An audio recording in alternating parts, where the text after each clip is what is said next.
Hello guys, today I will explain you about projectile motion experiment. So it consists of part A, B, C, D. In part A there's simulation where you should go to fet.colorado.edu and learn it and fill that table.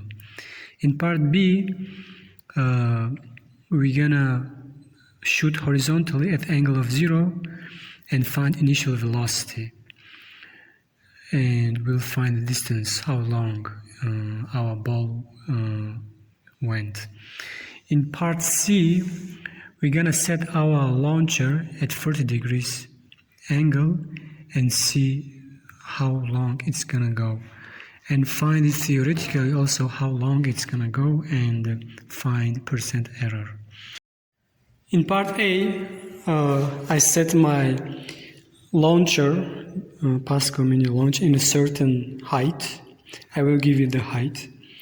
And I set it to 0 degrees, which is parallel to the ground. And there I put my paper, and above my paper it's carbon paper, and there's a catcher. So it will catch the ball. And I have meter stick here. I will measure from the ground, from here, where is my, right about this, there is my ball, and I measure the distance which ball went. So now I'm going to place my ball here, and I'm gonna push it. 1, 2. So there are 3 positions, first, second, third. I have set it to the second position. And so my angle is 0. And then I'm going to pull the trigger.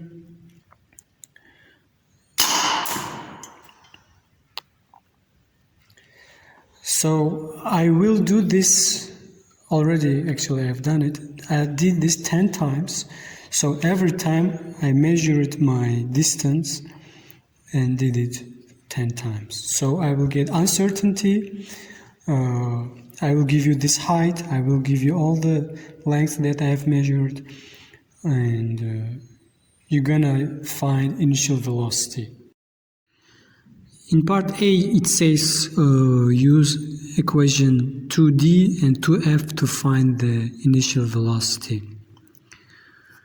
So before that, you should find time, which took it to flow to reach the ground. So this Y is your height. I will give it to you. It's about 0.7 meters. This is G, is gravitational acceleration. This X is average distance that it took. So we measured it 10 times, you should find its average, and over t, which we will find in this equation.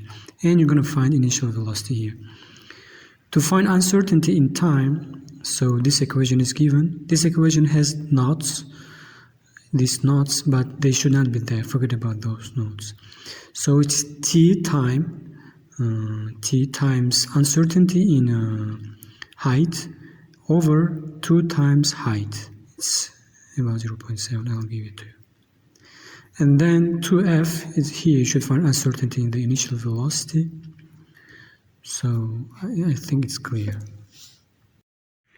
So in part A we did simulation. In part B we set our launcher at 0 degrees parallel to the ground at certain height, and we found initial velocity. Right? So in part C, I'm gonna take my launcher and put it on the ground, and therefore my height would be 0. So there is no need for me to put it in the height anymore. So first I'm gonna set it to 40 degrees, and then so this I will rotate it and make it 40 degrees, okay? Just like this. And then I put it on the ground. Here for part C, I set my launcher at 40 degrees on the ground, which means the height is 0, and I put my meter stick, I put carbon paper and my ketchup. So I'm gonna put my ball 1, 2 in the second position, and I'm gonna pull the trigger, and I'm gonna do this 5 times, and I will find, so I will give you this data. You should find the average and uncertainty for this range. So in part C, I did that and I did it 5 times. So you should find the uncertainty and average for that range. So that one is our experimental one. Theoretically, we found our initial velocity in part B, right? You can theoretically find the range by using equations like equation 3c. And when you find theoretically what should be the range with this angle and with this initial velocity, and you will compare that range with experimental one that we found and find percent error, accuracy and precision.